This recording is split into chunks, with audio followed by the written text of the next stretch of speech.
Assalamualaikum to all students. Welcome to my YouTube channel student learning. Last lecture में मैंने आपको MS office and MS Word का introduction करवाया था और उसका इंटरफेस बताया था। ये हमारा लेक्चर नंबर 2 है, जिसमें जो है वो हम ऑप्शंस को वो कंटिन्यू करेंगे। तो एमएस वर्ड को हम ओपन करवा लेते हैं। तो यहाँ पर आके हम विनवर्ड टाइप कर लेते हैं और हम अपना एमएस वर्ड जो है वो यहाँ पर ओपन कर लेते हैं।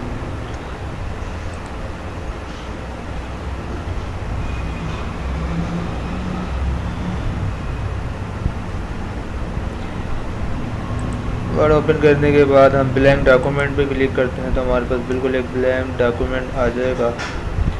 तो लास्ट टाइम मैंने सारी चीज़ आपको बताई थी, टैब बार वगैरह, इसका इंटरफेस वगैरह सारी चीज़ें मैंने लास्ट टाइम आपको बताई थी।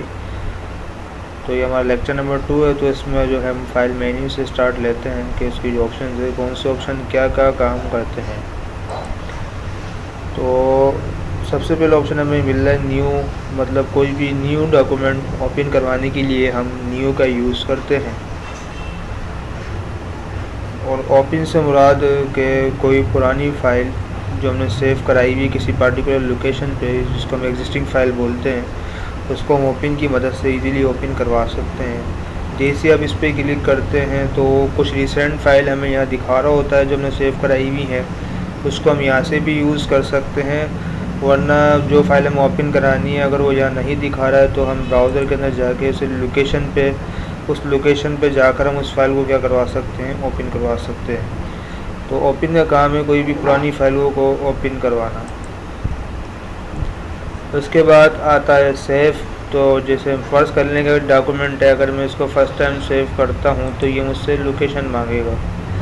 अब वो जाहिर सी बात है लोकेशन हमें देनी पड़ेगी। हम ब्राउज़र के अंदर जाएंगे, ये फ़ाइल हमें कहाँ सेव करानी है। जैसे अगर हम डेस्कटॉप पर फाइल सेव कराना चाह रहे हैं तो हम इस पर क्लिक करेंगे तो ये जो हमारी फ़ाइल है वो डेस्कटॉप पे जाके क्या हो जाएगी, सेव हो जाएगी। और जो भी फ़ाइल का आप नाम देना चाह रहे हो उसको आप यहाँ पर अपनी मर्ज़ी के मुताबिक नाम दे सकते हैं, ठीक है। उसके बाद यहाँ पर आने के बाद फ़ाइल की चाहें तो आप टाइप चेंज कर सकते हैं। अगर इस फाइल को तो PDF फॉर्मेट में आप सेव कराना चाह रहे हो तो PDF पे क्लिक करेंगे तो फाइल आपकी जो है वो एज PDF फॉर्मेट में जाके क्या हो जाएगी, सेव हो जाएगी।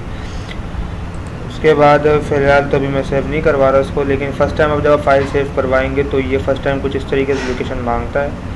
लेकिन जब आप दोबारा फाइल सेव कराते हैं तो फिर ये लोकेशन नहीं मांगता, बल्कि जो आपका मज़ीद डेटा होता है वो उस फाइल में जाके क्या हो जाता है, सेव हो जाता है। उसके बाद हमारे पास आता है सेव एस। सेव एस का मतलब ये जो मैं मान लें कि मैंने फ़ाइल अभी सेव करवा दी, अब जैसे ही मैं सेव एस के ऊपर क्लिक करूँगा तो ये फ़ाइल हमारे मतलब एक और नाम से क्या हो जाएगी, सेव हो जाएगी। यानी इस फाइल को हम एक और नाम से क्या करवा सकते हैं, सेव करवा सकते हैं।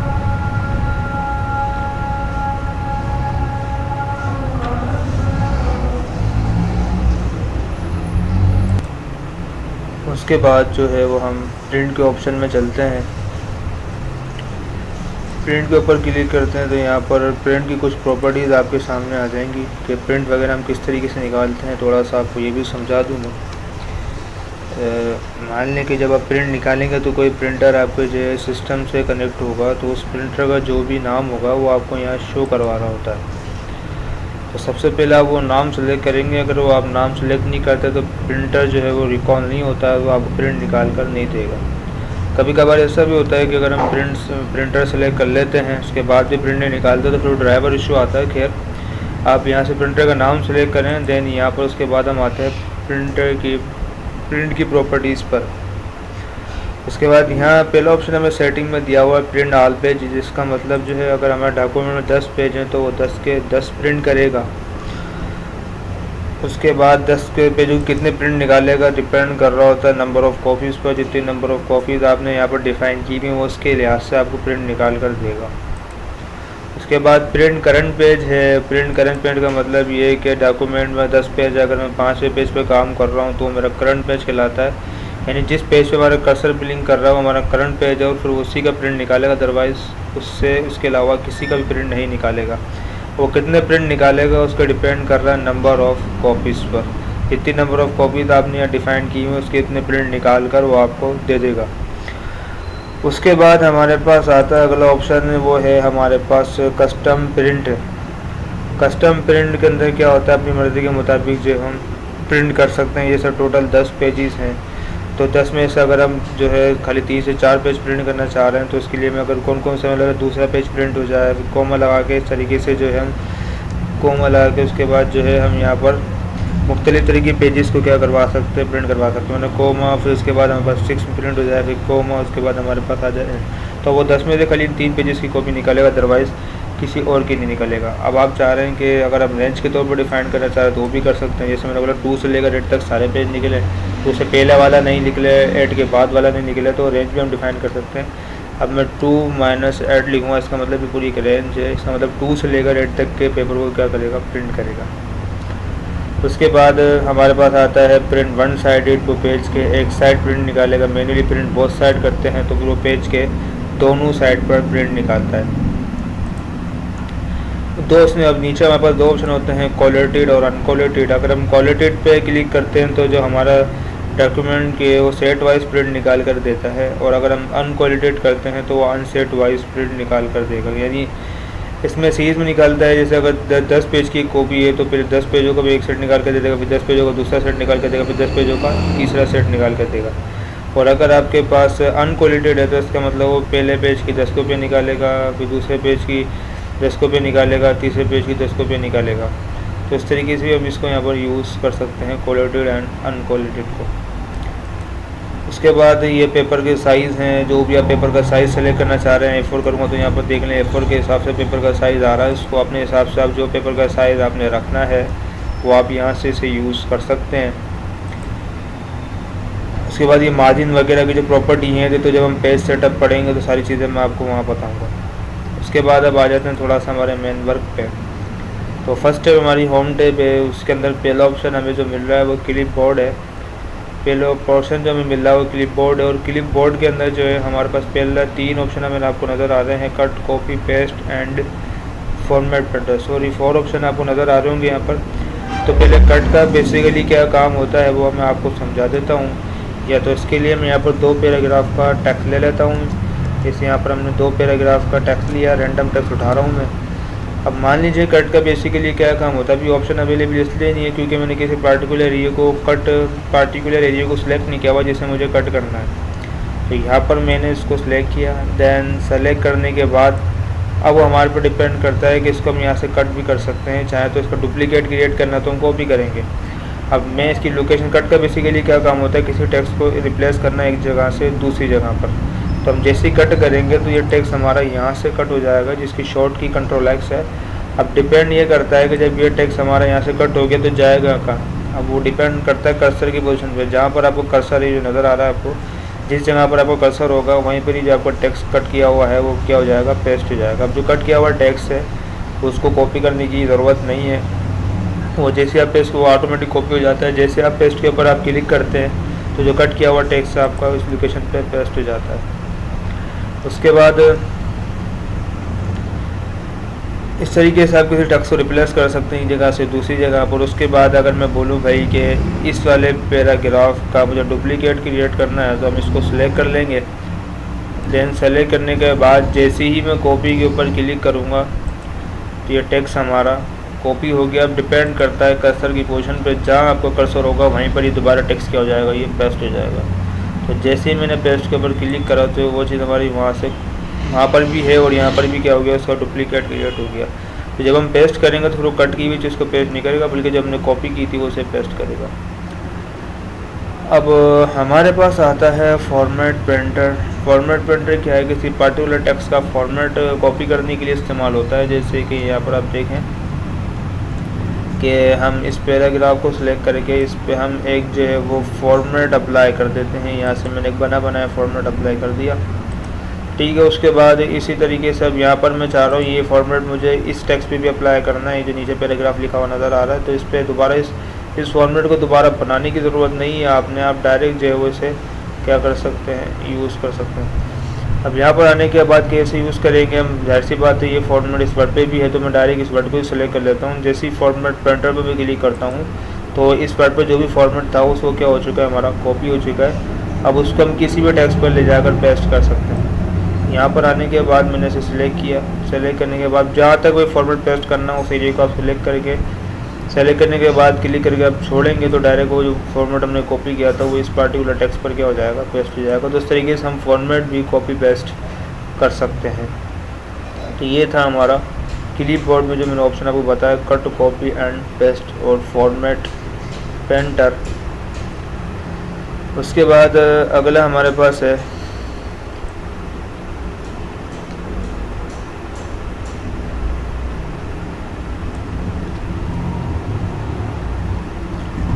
अब एक होता है हमारे पास पेस्ट स्पेशल। पेस्ट स्पेशल क्या होता है, उसमें पेस्ट एज लिंक होता है हमारे पास। जैसे कि मैं यहाँ पाकिस्तान लिख देता हूँ, ठीक है। उसके बाद लिखने के बाद मैं इसे एंटर करता हूँ, कर्सर को दोबारा ऊपर लेके जाता हूँ और मैंने इसे सिलेक्ट कर लिया। देन सेलेक्ट करने के बाद यहाँ पर आएंगे हम और इसको हमने क्या किया है,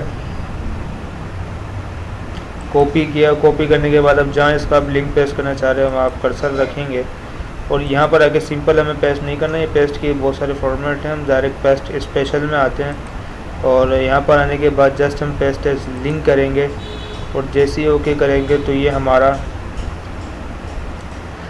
जो टेक्स्ट है इसका लिंक पेस्ट हो जाएगा। इसका एक फ़ायदा क्या होता है कि जो चेंजिंग हम ऊपर वाले टेक्स्ट में करूँगा वो ऑटोमेटिक चेंजिंग हमारे नीचे वाले टेक्स्ट में भी क्या हो जाएगी, वो अप्लाई हो जाएगी।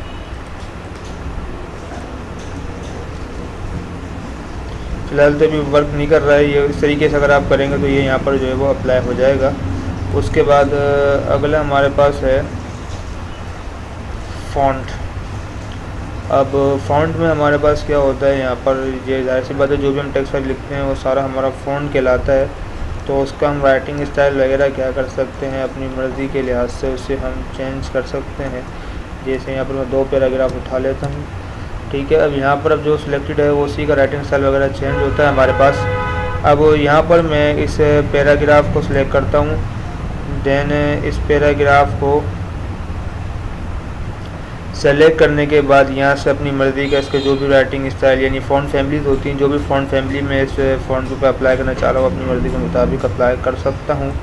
तो इस तरीके से आप कोई भी राइटिंग स्टाइल अपने टेक्स्ट पर अप्लाई कर सकते हैं। उसके बाद यहाँ पर आप आएंगे तो यहाँ से राइटिंग का साइज़ आप कम ज़्यादा कर सकते हैं, वो आप पे डिपेंड कर रहा है कि नंबर बढ़ाएंगे तो राइटिंग का साइज़ बढ़ेगा, कम करेंगे तो जो आपका राइटिंग का साइज़ है वो यहाँ से क्या हो जाएगा, कम हो जाएगा। तो ये काम हम यहाँ से भी कर सकते हैं। उसके आगे जो 2 ऑप्शन आपको नज़र आ रहे हैं कुछ ये, तो ये इंक्रीज़ फ़ॉन्ट साइज़ है, यानी यहाँ से खाली फ़ॉन्ट का साइज़ हम इंक्रीज़ कर सकते हैं। जितने पॉइंट आप क्लिक करेंगे उतने पॉइंट आपका फ़ॉन्ट का साइज़ इंक्रीज़ होगा। और इसके बराबर में जो आपके पास जो नज़र आ रहा है ये डिक्रीज़ फ़ॉन्ट साइज़ है, यानी जितने पॉइंट आप इस पर क्लिक करेंगे तो हमारा फ़ॉन्ट का साइज़ क्या होगा, वो डिक्रीज़ हो जाएगा। तो इसकी शॉर्ट की भी इसी के साथ लिखी हुई आ रही है। कंट्रोल शिफ्ट ग्रेटर देन करते हैं तो हमारे फ़ॉन्ट का साइज़ इंक्रीज़ होता है और कंट्रोल शिफ्ट लेस देन करते हैं तो हमारे फ़ॉन्ट का साइज़ डिक्रीज़ हो जाता है। उसके बाद हमारे पास अगला ऑप्शन आता है चेंज केस। यहाँ से अपनी राइटिंग का केस को चेंज कर सकते हैं कि कैपिटल रखना है, स्मॉल मतलब जो है स्मॉल रखना है, कैपिटल ईच वर्ड करना है तो आप कर सकते हैं। फ़िलहाल तो सेंटेंस केस हमारा डिफ़ॉल्ट है। अब यहाँ से आगे अगर हम लोअर केस करेंगे तो यहाँ सारे स्मॉल हो जाएंगे। अब यहाँ पर कोई भी कैपिटल मौजूद नहीं है। उसके बाद यहाँ पर आके अगर आप अपर केस करते हैं तो सारे आगे सारे जो जितना भी टेक्स्ट है हमारा वो कैपिटल हो जाएगा। अब यहाँ पर कोई भी हमारे पास जो है वो स्मॉल मौजूद नहीं है। तो यहाँ से इजी में अपने राइटिंग का जो है वो आप जो है वो राइटिंग का जो केस है वो चेंज कर सकते हैं। अगर मैं कैपिटल ईच वर्ड करता हूँ तो हर वर्ड का फर्स्ट करेक्टर जो है वो कैपिटल हो जाता है, बाकी सब हमारे पास स्मॉल हो जाते हैं। उसके बाद इसी तरीके से टॉगल केस करता हूँ तो ये इसका रिवर्स प्रोसीज है, यानी हर वर्ड का फर्स्ट करेक्टर स्मॉल होता है, बाकी सब कैपिटल हो जाते हैं। तो ज़्यादातर जो हमारे पास मोस्टली यूज़ होता है वो सेंटेंस केस है, इसको अपने हिसाब से यूज़ कर सकते हैं। इसकी शॉर्ट की है F3 की मदद से जो हम राइटिंग का केस इंक्रीज और डिक्रीज़ कर सकते हैं। उसके बाद अगला हमारे पास आता है क्लियर ऑल फॉर्मेटिंग, यानी फॉर्मेटिंग क्या चीज़ होती है, कलरिंग वगैरह के जो भी इफेक्ट होते हैं वो सारे हमारे फॉर्मेटिंग में आते हैं। तो इसके लिए फिर हम क्या करेंगे, यहाँ पर जैसे इसके ऊपर आप क्लिक करेंगे, जैसे मान लें कि यहाँ पर मैं टेक्स्ट पर कोई भी फॉर्मेटिंग दे देता हूँ, यानी यहाँ से मैंने राइटिंग का कलर चेंज कर दिया, कलर चेंज करने के बाद कोई राइटिंग स्टाइल अप्लाई कर दिया कुछ इस तरीके से, तो देखिए हम यहाँ राइटिंग का जो फॉर्मेट है, इस पर कोई फॉर्मेट थोड़ी बहुत फॉर्मेटिंग क्या कर दी है, इस पर अप्लाई कर दी है। अगर चाहें तो इसे अगर आप क्लियर करना चाह रहे हैं, जैसे इसके ऊपर आप क्लिक करेंगे तो जो भी आपका फॉर्मेट आपने अपने टेक्स्ट पे अप्लाई किया था वो सारा ख़त्म हो जाएगा और एक टेक्स्ट आपको बिल्कुल एक नॉर्मल कंडीशन में आपको क्या करवाएगा, शो करवाएगा। उसके बाद अगला हमारे पास है बोल्ड, इटैलिक एंड अंडरलाइन। तो यहाँ से किसी अपना टेक्स्ट को आप इजीली बोल्ड कर सकते हैं, अंडरलाइन करना, इटैलिक करना चाह रहे हैं इजीली उसको आप इटैलिक कर सकते हैं। शॉर्ट की साथ में लिखी हुई आ रही है, मुझे बताने की ज़रूरत नहीं है, ये देखें सामने लिखी हुई आ रही है, इटैलिक हो जाएगा। अंडरलाइन करेंगे तो ये टेक्स्ट के नीचे अंडरलाइन आ जाएगी। तो उसके बाद अंडरलाइन के बहुत सारे फॉर्मेट है, अंडरलाइन डबल देना चाह रहे हैं, किसी रखना चाह रहे हैं, उसको अंडरलाइन को आप अपने हिसाब से सेट कर सकते हैं। ठीक है, जैसे डबल अंडरलाइन रखूँगा तो ये डबल अंडरलाइन आपको दिखाएगा। उसके बाद यहाँ पर आने के बाद मोर अंडरलाइन के ऑप्शन हैं, इस पर आप क्लिक करेंगे तो और भी बहुत सारी अंडरलाइन आपके पास आ जाएगी। फ़िलहाल मैं इसको बाद में डिस्कस करता हूँ। अंडरलाइन कलर चेंज करना चाहें तो आप यहाँ से इसको अंडरलाइन का कलर इजीली क्या कर सकते हैं, आप यहाँ से चेंज कर सकते हो। तो ये आपके सामने अंडरलाइन का कलर भी क्या हो चुका है, वो चेंज हो चुका है। उसके बाद अगला हमारे पास आता है स्ट्राइक थ्रो, मतलब किसी टेक्स्ट को लिख के अगर आप गलत दिखाना चाह रहे हैं, जैसे मान लीजिए कि मैं आपसे बोलता हूँ यहाँ पर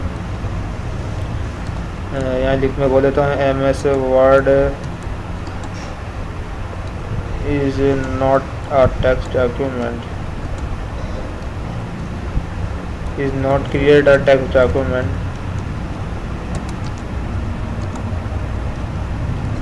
टेक्स्ट डॉक्यूमेंट।